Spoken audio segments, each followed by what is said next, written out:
Welcome to the Midnight Writers Podcast, helping authors become better writers.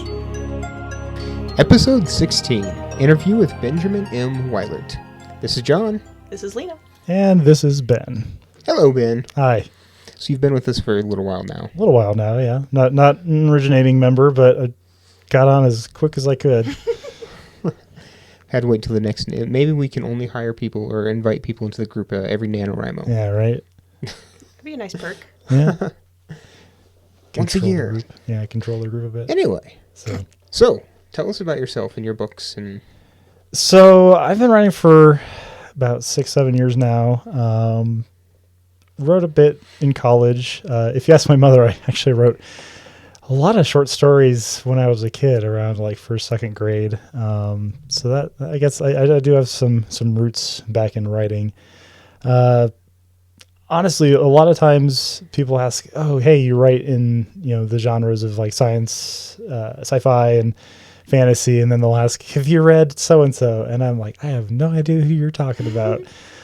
So I'm getting better at reading kind of the more recent stuff. But for me, it's all the classics. It's the Jules Verne, it's the H.G. Wells, and they really kind of influence my writing, even to the point where in my first novel that I wrote back 2009, 10. Anyways, I put it up for I think the Amazon Breakthrough Novel Award, and one of the people I got far enough that someone actually read the first like chapter or so, and they're like, "It reminds me of the classics." So apparently, I was very influenced. That's quite the compliment. I was very influenced. I'd be like, "I'm good. I'm done. I'm done."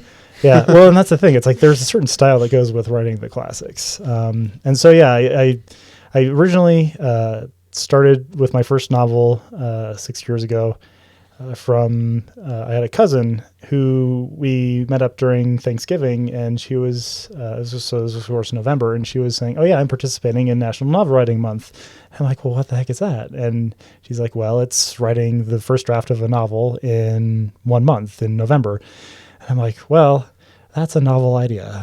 And so at that point, I had kind of been writing some fan fiction in a kind of role-playing forum type setting with a character in a setting that I was familiar with. And I was like, well, what if I took that character and, which of course was kind of a representation of who I was at the time, and put him in kind of my own setting that was similar, but then kind of I could explore it a little bit. And so that's how I started planning about, I think, February of 2009, and then by November, like 9 months later, I was ready to go with like 30 pages of notes to go write my first novel. And that was First Name Basis. And the thing is that at the time I finished it, I was like, okay, that was really cool. That was an experience. It was challenging. I made it. I got there under the line right on the last day. But I don't know if I want to do that again. And so when I started, how they grabbed me and pulled me in is afterwards they said, "Oh, hey, you can get a free paperback copy of this through CreateSpace." And I'm like, well, I kind of want a physical copy of this. So I went back and I started kind of revising it and editing it. And I saw, okay, there's actually some good material here that like I referenced things that happened in the past. So I'm like, well, from that point I can write a prequel of material. So then it kind of gives a background to, okay, here's where we end up in First Name Basis, but kind of like an ancient history text at that point.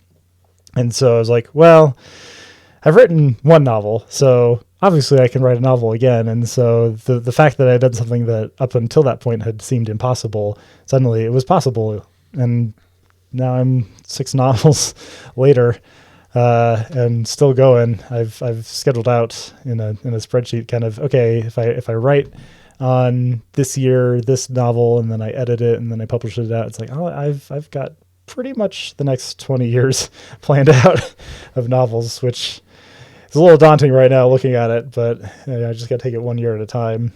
So, but yeah, after I finished Second to None, which is the prequel to First Name Basis, I was like, well, got a lot of great characters, still have some unanswered questions, so I'm like, oh, I'll do one more book and kind of wrap up the trilogy and get all the little bits in a nice little bow. So I have to ask, What was the role-playing game? Well, actually, it wasn't a game as much as it was a role-playing story. So this was on the forums for a fan sub of One Piece, which was an anime about pirates that I really enjoy. And so it's essentially, I describe it to people as it's pirates with superpowers. And so I kind of took that idea of, well, how would I do the superpowers in my own kind of original way? But what I did is, obviously, if you're writing a role-playing story, so essentially you get a whole bunch of people to write their own characters, and you tell a story piece by piece by each character's reactions and events and whatnot. And so my character was, again, kind of, the enigmatic, mysterious, intelligent type character who, I wanted to be, of course. And so you couldn't write any of the main characters of One Piece because it's that's canon. You can't have a canon character in there. But within the world itself, sailing and devil fruit powers and all those kind of things, you could tell some interesting stories. And so, yeah, just within that construct definitely helped me develop, okay, here's how you do setting, here's how you do a character, here's how you motivate them to go do certain things and like that. So that was the RP that I did. I think I probably have my parts of it up on the website, the blog I had when I was in Alabama.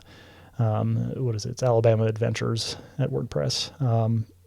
But yeah, actually, that was kind of the end of what I was writing in college, because before then, when I was in college, I had a lot of really good kind of ideas that I turned into a bunch of short stories. And that was actually the origination of the character that I used in that RP, who I called at the time Captain Random, because there was a bunch of random ideas that I had, and I kind of developed them into short stories. And my idea was, collect all the short stories as chapters into a larger book. I got halfway through. I only think I did 13 of the 26 chapters I was planning on. And it's okay, this is really hard, but it got me thinking of, okay, here's how we're telling stories. Here's how I explored interesting concepts and ideas and those kind of things. So yeah, it's kind of been, it was eventually going to be something that I would do. I just didn't know it at the time. I mean, I took a few courses even on top of my mechanical engineering degree on creative writing and science and literature. And so, I mean, I almost got a humanities minor out of it if I didn't take Foundry.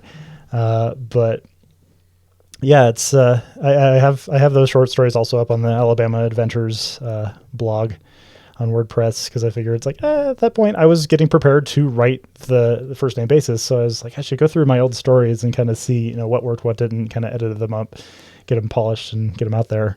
So yeah. Cool. Well, who's the one person that you would say has been key in your writing career?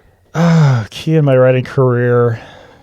Oof, boy. I mean, other than myself, obviously, who has to do the writing. I don't know. I mean, there's definitely been, a lot of authors that I admire, a lot of them that I pull from just because they tell interesting stories. I think if I were to pinpoint someone, it would definitely have to be Jules Verne, because, I mean, the sci-fi he wrote was just, it was eerily, forward thinking. He's oh, hey, I want to do a story where we go to the moon. Well, how am I going to get to the moon? Well, I should probably build a big cannon to get there. Well, where should I place this cannon? It's well, he knew science, and so he could essentially predict, well, if I was in the United States, because he was constraining himself to that landmass, it would either have to be in Texas or in Florida. And he ended up essentially writing about casting a cannon in the sands of Florida. So I'm really? This is years before Cape Canaveral. And so he was thinking that far ahead, just on what science had to offer and what science could be used to essentially figure out, okay, we can't do this now, but here's how we could do it if we had the technology. So I think that really kind of inspired me to kind of say, okay, science itself has a lot of really interesting things within it.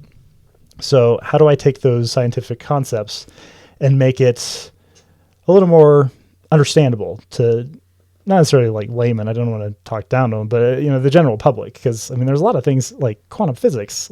How do you describe quantum physics to someone who's a teenager? It's well, tell it like this or like that, and kind of draw out those concepts into kind of a fantasy setting, which is what I've did with my first trilogy, is saying, hey, here's all these great ideas. Here's how I get them kind of, spoonful of sugar so that people are interested then in science. Cool. So I know you pretty much do all your writing during NaNoWriMo, right? So you pretty much plan the rest of the year. How do you plan everything in a year?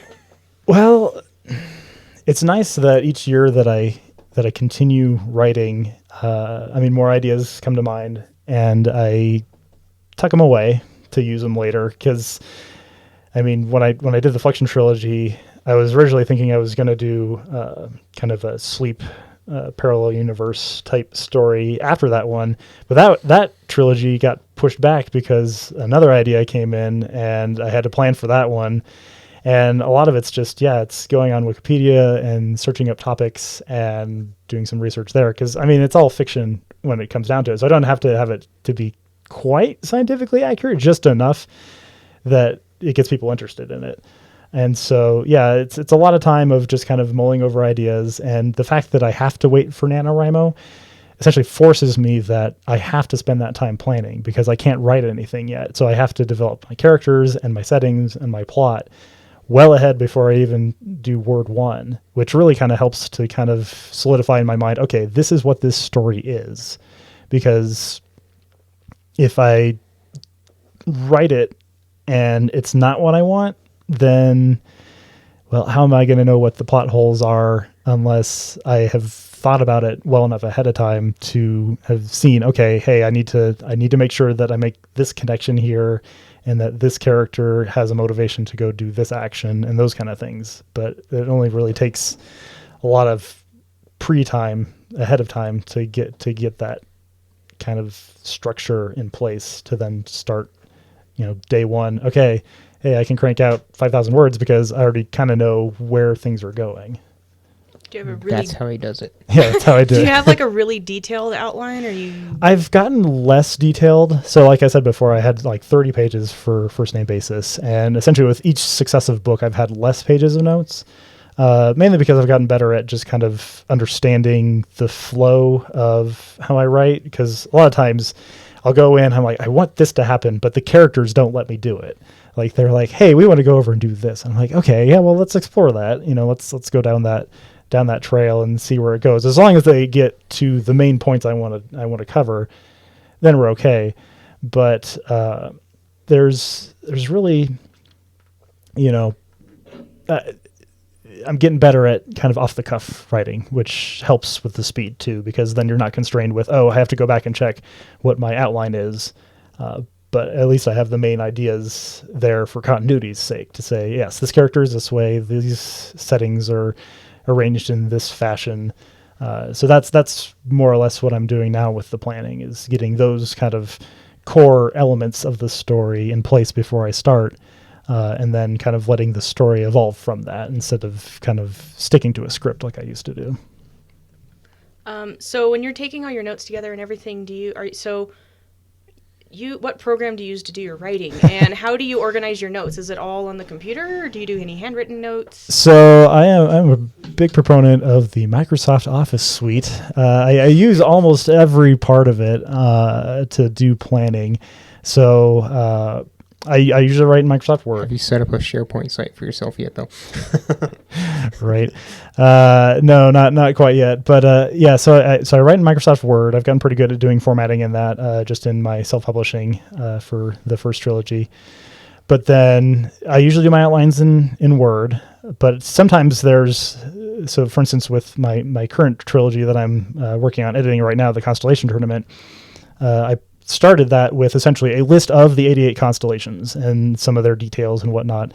And so, with a list like that, I put that in Microsoft Excel, and I have a spreadsheet that I can then, filter out, okay, I want characters that meet this criteria or that criteria, and then start building, relationships and groupings together with Excel. But then I know a lot of people use Scrivener, and they say, there's index cards and you have your plots in there. So what I do for the index cards is I actually use PowerPoint to kind of get, okay, here's what I want for this scene. And then that way I can kind of move the scenes around as I need to.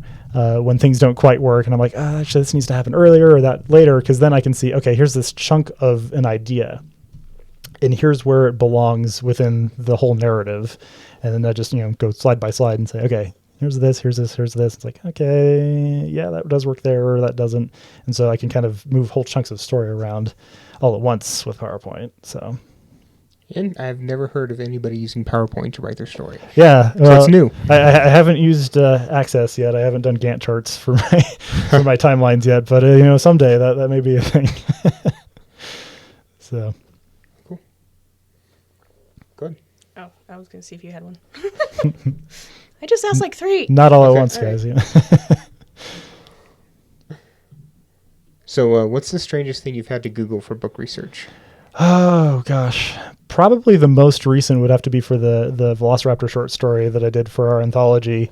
So part of me really likes the people who write, the writers and the authors who put the attention to detail into their stories that most people wouldn't even notice. And so the weirdest thing I had to Google was intellectual property law in late 1800s England and the colleges that offered such degrees.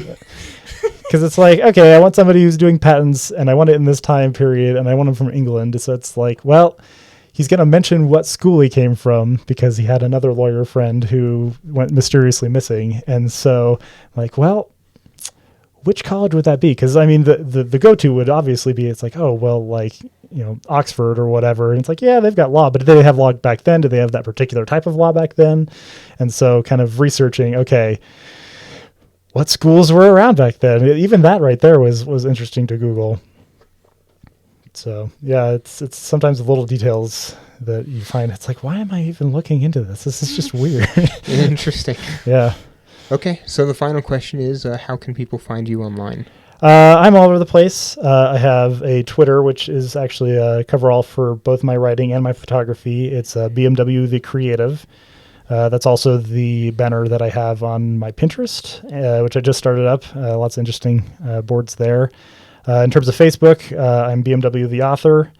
And I have a NaNoWriMo account under Ron Farr Z3. I'm the municipal liaison for Colorado Springs. So if you want to take that route to get to me. I've got a website coming up here pretty soon. If it's not up already by the time this podcast drops, it's benjamin-m-weilert.com.